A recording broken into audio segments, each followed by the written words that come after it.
You're listening to Social Distancing, a podcast produced by Olivet College to remind you that no matter how far we are from each other, we're all a part of the Olivet College family. Hello and welcome everybody to our edition of Social Distancing. I'm Ryan Shockey, your host, along with... It's Daine Pavlovski. Hi. How are we doing this week? I'm doing great. Doing well. So it's kind of the wrap up part of the semester. So it's everybody getting their ducks in a row, making sure everybody's ready to rock and roll. So it's a exciting and busy time, I'll say. Good. And like I said, this is Social Distancing, our podcast that we've put together here for our students in Olivet College community to get through this time while we're away from each other, trying to stay in touch and share some good news. Today, we have a couple of students with us. Daine, do you want to talk a little bit about our students and introduce them for you? We have some great guests today. One of them I've had the pleasure to have in class. The other one has wisely dodged my classes, I think, for his career. But first we have Nicole Deweyert. She's a senior for the women's golf team all the way from Ontario, which is a Upper Peninsula as a Youper. That's like almost, people think I'm Ontario, but so all the way from Ontario, in Ontario right now. So thanks for joining us all the way across country lines. But her stats, both of our students with us today, we got the cream of the crop. It's almost like the athletic director has an in or something.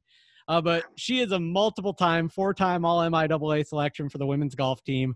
2 of those times first team. She's been on all kinds of academic honor roll teams for different nations and organizations. She's involved in a lot on campus. She also is one of the best 50-50 ticket dealers and rippers and callers that I've yet encountered on this campus. And she was also a part of the first cohort of the Olivet College Athena International Women's Leadership Institute program. And she is Nicole Deweyert, again, a senior from Ontario, Canada. So welcome, Nicole. Well, welcome, Nicole. Thank you. It's nice to have you. She was also a superstar in JMC 240 photography and visual communication. So I heard it's a pretty easy class, Daine. Oh, I think the professor is just so good, and some Baileys could probably speak to this, that it feels like it's really easy, but goodness, do you learn a lot. And that brings us to our other guest today, Noah Bailey, a senior track and field and cross country, another great student athlete here at Olivet, information technology major and a psych minor. Is that still? Yeah, see, we got you. Jeff knows what he's doing. Again, multiple All-MIAA honors, all Great Lakes region honors in both indoor and outdoor track and field, is an MIAA champion in triple and long jumps, 4x400 meter relay teams, is also part of school record holding 4x400 meter relay, both indoor and outdoor, and in the outdoor 4x8, and also school records in the long jump, triple jump. It's a lot of records, Noah. I tell people this all the time. If you don't want people to list all your records, stop being so good at stuff. You're obviously super good at stuff. And also in a lot of clubs and organizations, academic honors lists and things like that. So Noah, Nicole, welcome. Thank you for joining us. Yeah, thank you for joining us. And we'll get to the 2 of you and ask you some questions and see how you're holding up with being at home. Noah, I hope your mom has taught you how to cook, but we'll get to that. Okay. But before we do that, that's something we like to do on the show is we share a good story about some things that are going on during these difficult times. And I stumbled across one that I thought was pretty interesting, and I would like to ask our guest and our co-host how maybe they would handle this situation. So everybody knows the stimulus check has come out. There was a guy who was a volunteer fireman, doing great service, doing great things for his community. He went to his ATM to pull out a couple $100s to go shopping. And when he got his receipt, he noticed that his bank account balance was $8.2 million. Now, obviously, he didn't expect that to be in there. He said that he's never made that kind of money in his life. It ended up being a mishap in the government stimulus program. Went into the bank, told them there's some sort of fluke, and the money was withdrawn, and he got his normal stimulus check, and he's back down to a normal average person of $1,500 or whatever they got. But what would you do, Noah, Nicole, Daine? I think I know what you would do. $8.2 million. You go to the bank to pull out a couple $100 to go get some groceries, and you look at your receipt, and it says 8.2. Ooh, pay off those student loans real quick. Right? I think I would second what Noah said. I might consider a little bit like, hey, there's got to be some good karma thing happening here. I think my student loans could get knocked down. I like that. I'd probably feel guilty. I'd probably do the same thing and give it back. Yeah, I think I would be worried that if I didn't, I would, maybe stretch the truth a little bit and say that they put 5.2 in there instead of 8.2.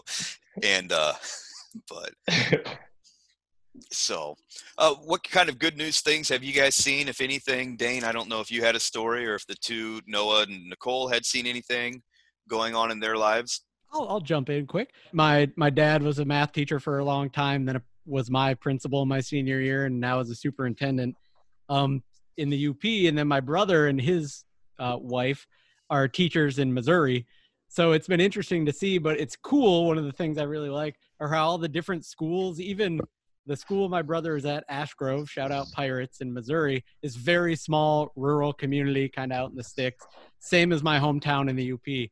But it's cool to see how those schools are still finding ways to like reach out and connect to their students. I just saw stuff going on the social media for Rudyard today, that where I'm from, that they're doing like technology handouts for elementary students and things like that. So like even in my head, these small communities are finding ways to help. So that's some stuff that made my heart feel good, at least this week, seeing going around. And I know Rudyard and Ash Grove are by no means the only places doing that. I know a lot of places around are doing that.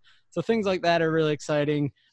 Places delivering food or keeping the lunch programs going. Like I know all of that is. I guess our communities come closer together. We all try to help one another out, and our high school's kind of doing the same thing. We have extra laptops, and so they've given them to students to make the transition easier from at school work to at home work, which has been nice to see and keep up. They've also been in contact, and they did a spirit week online. So nice. That was kind of interesting. You got to see all the teachers dress up and do all the funny things from school, and it just brought back a whole bunch of memories. So I guess that's one good thing going on in our little town here.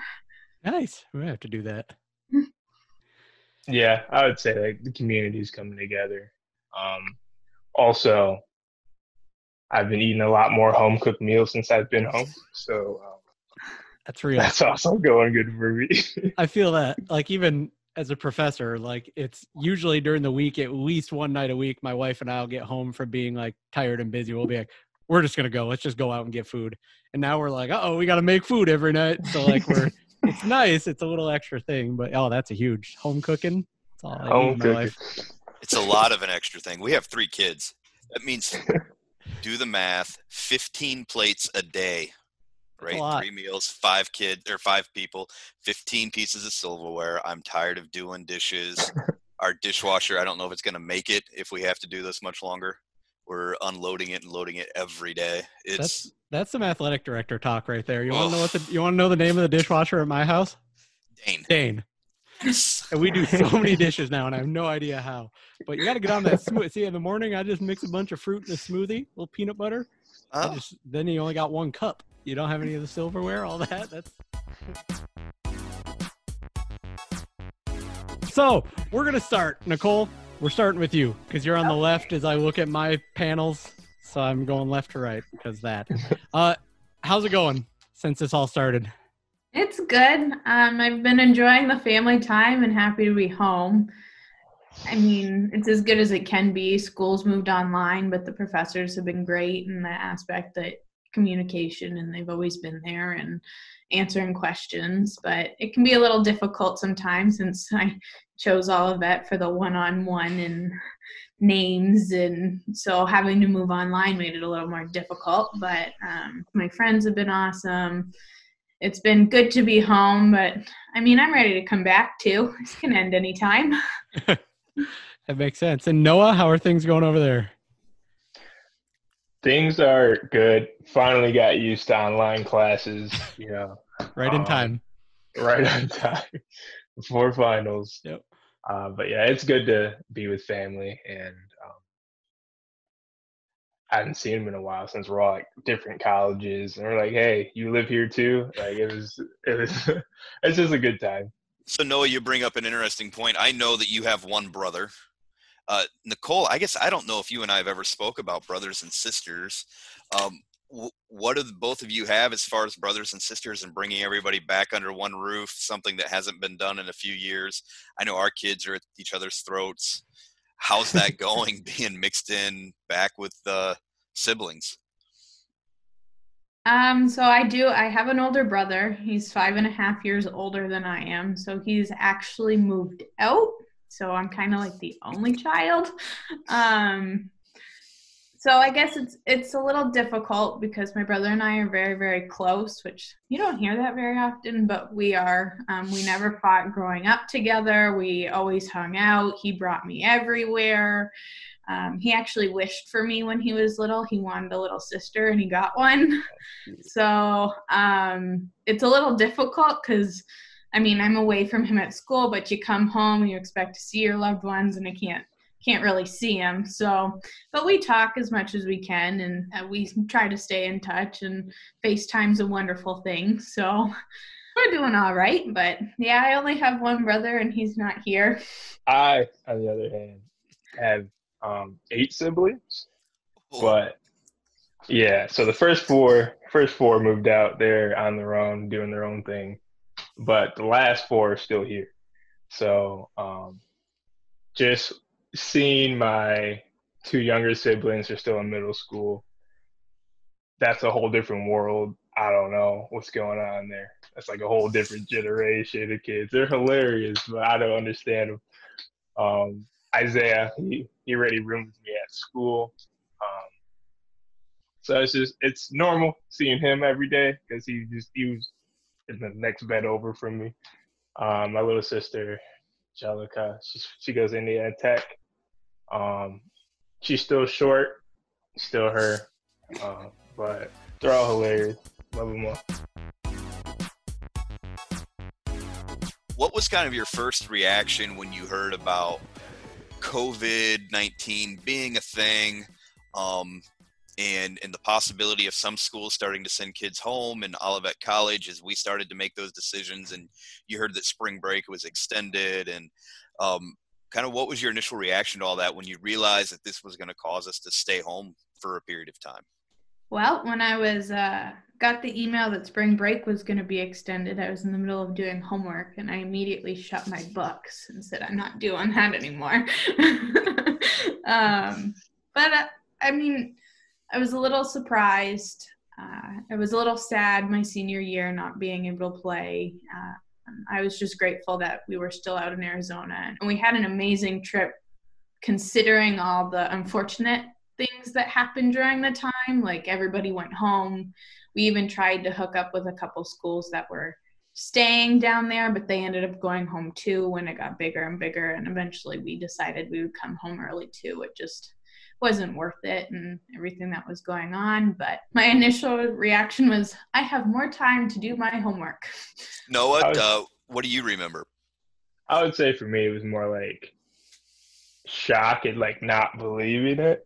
Because I was like, that means my season's over, I think, because I wasn't too sure what was going on or how long we were going to stay locked in. But positive, like I did get hurt at the end of indoor season. So I was like, let's give me more time to heal up for outdoor. But, they chopped everything. So yeah, I was in shock. I just didn't feel like reality. What did you think when you heard, okay, so we go home, they sent everybody home. They didn't really make an announcement. We were talking a lot about a lot of different things and whether or not we were going to continue seasons. And then the NCAA came out and said, no more March Madness, no more spring sports. You were both spring sport athletes. Kind of what was your thought process through that? And not to be a Debbie Downer, but I'm sure it was kind of an emotional roller coaster. Were you shocked? Were you relieved? Any additional thoughts with the NCAA? I would probably say I was a little shocked. At the same time, though, I kind of saw it coming. As it kept growing and growing and getting worse and worse, I understood why they took the precautions they did. And yeah, it's senior year. It's what we were waiting for. It's what we expected. It was what we wanted. It was, my last chance to get the chance to go to nationals, work really hard and compete and enjoy my last year with my buddies. So I think it was just a shocking moment, but under the circumstances, I understand why it all happened, and I expected it a little bit. I just took it one day at a time. And if it truly is over and that's the last little bit of golf I'll ever play, I'll cherish it forever. I guess just kind of keeping a positive outlook on it is the way that I'm going with it now. Yeah, like she said, it was like your last chance to make it to nationals. Like this was it.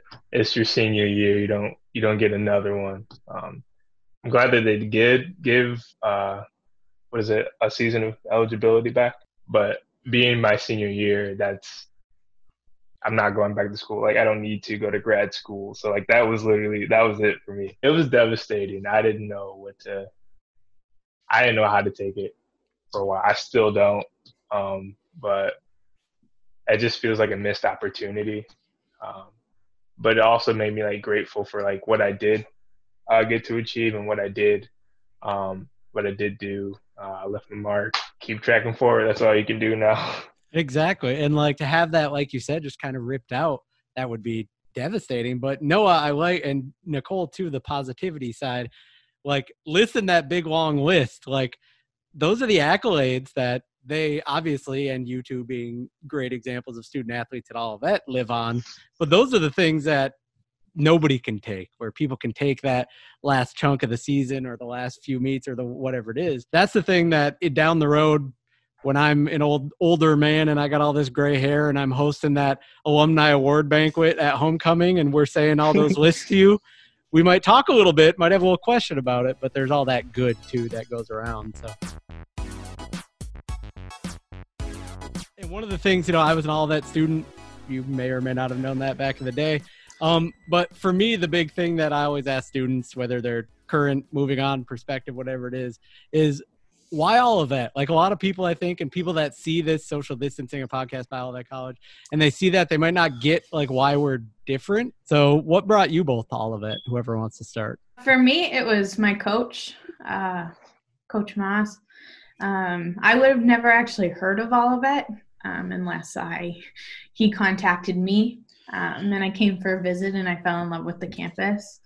I used to not be a very good student in high school. I was not very into school. I didn't know what I wanted to do. I just knew I hated math and English and all the things that you need in high school. So that was a little difficult. And I was a figure skater in high school, so I missed a lot of school for other sport. Olivet was an environment that I could do both and be an athlete and also be a student, and the one-on-one and the professors being able to help you and talk to you has really led me in the path and direction I wanted to go. I fell in love with exercise science. It became my passion, and I've been quite successful in that major and on campus. So if it wasn't for the environment and the community and everybody being so welcoming, and you go to Olivet because you want that sense of family and love and direction and path, and I found that there, and for me it was the perfect fit. But Noah, what about you? What brought you this way? So for me, I wanted to continue my sports career, and I really wanted to get into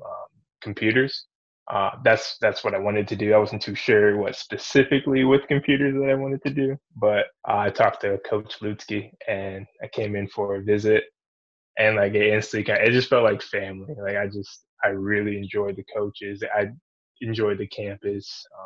Saw a couple of squirrels, It was got to end up knowing everyone pretty well, and the professors here are really, really nice, and they'll help you out a lot.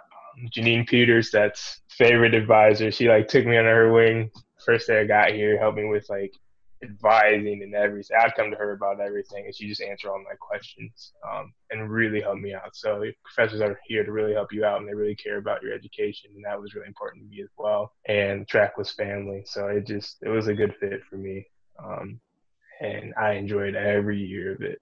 I think the best part too is it's not just the people in your department or the professors in your department.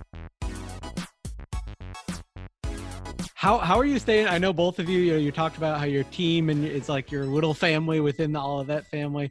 Like, how are you staying in touch with your friends, your teammates, your classmates? Like, what are you doing to kind of stay in touch with your teammates and your friends and everybody? I think mostly it's texting and FaceTiming when we have the chance to do that, or just say, hey, here's a little update, or what's going on with you? How have you been? Have you been handling this? I have a couple friends here who are essential workers, so just checking in with them and making sure that they're safe. And I try to do that every once in a while.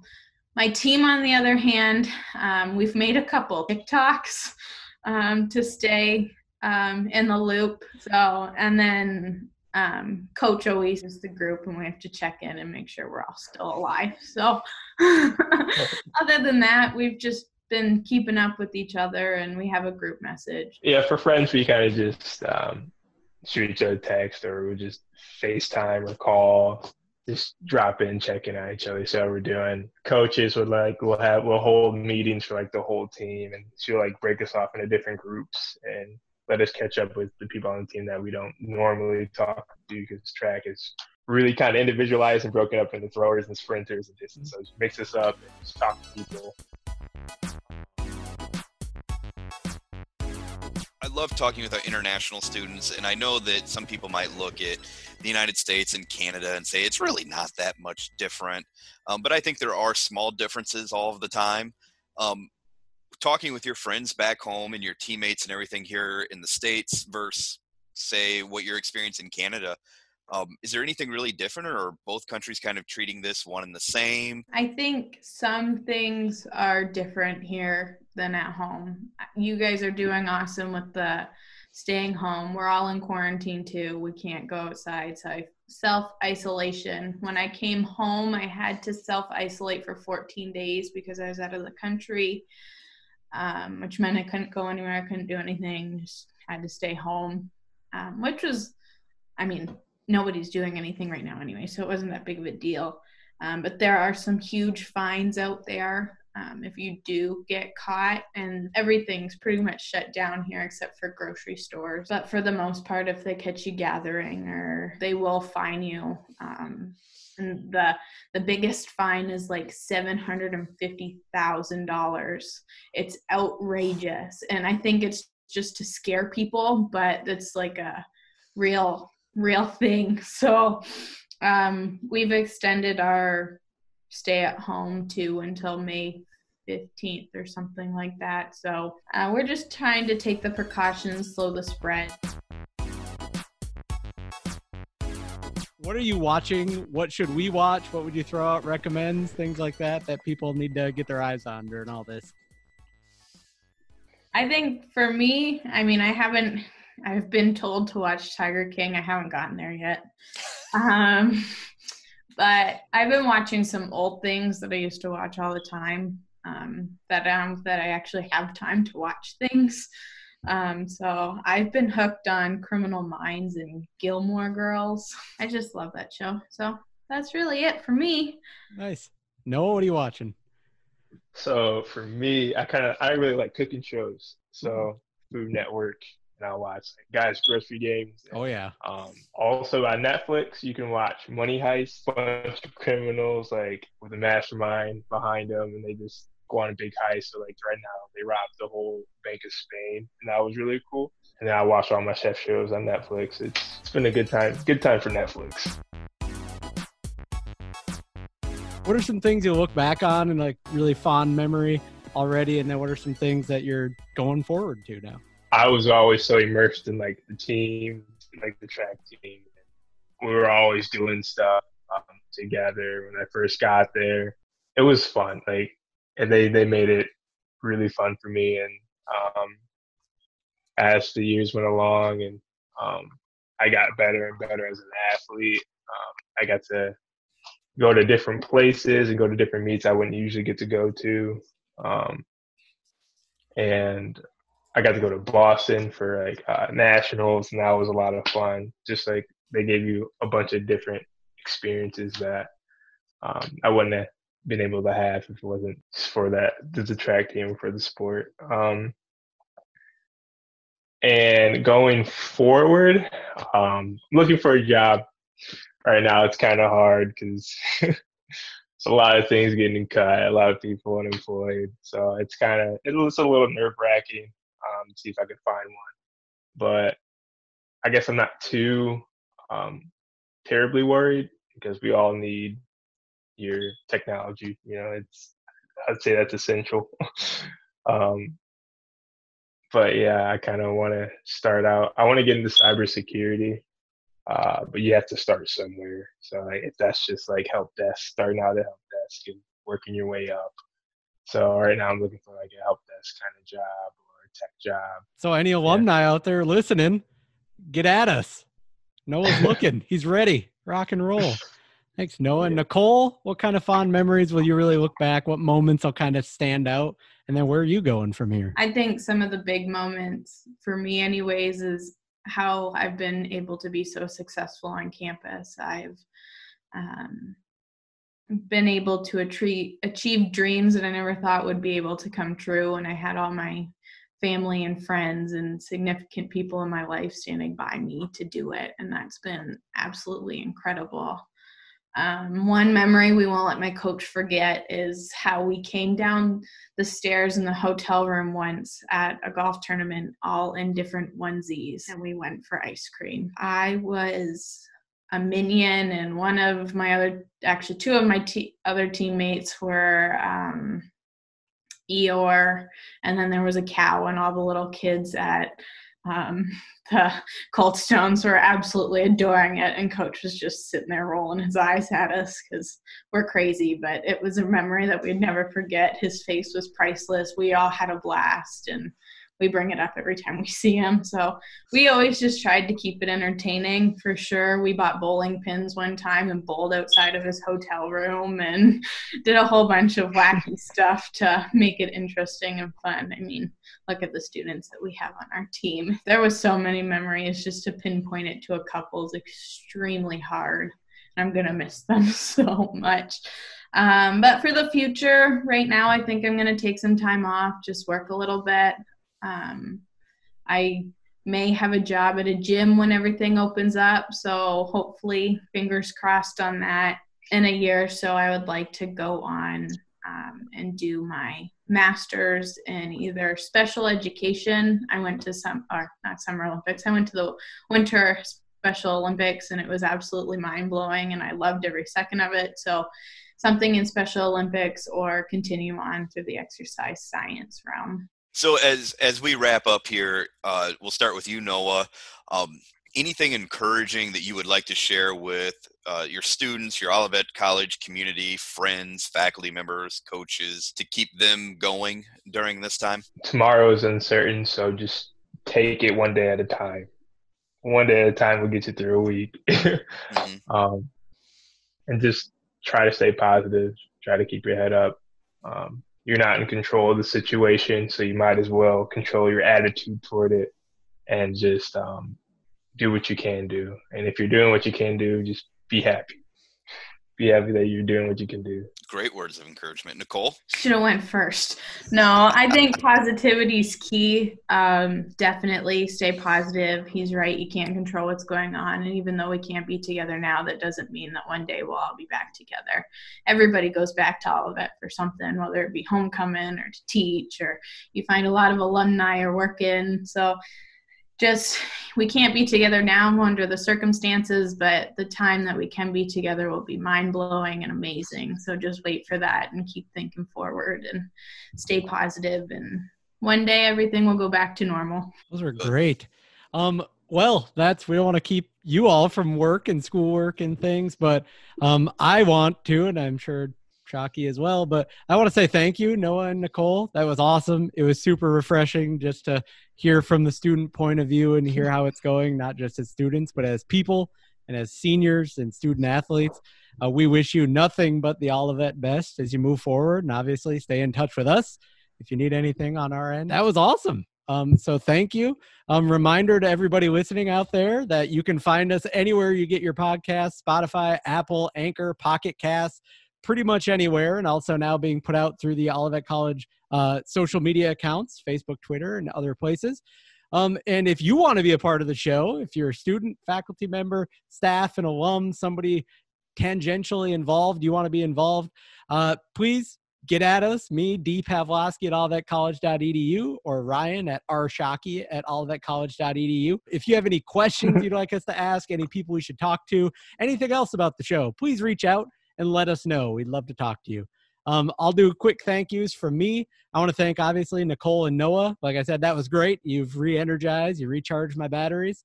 I want to thank the marketing department for all the help in the behind the scenes launching.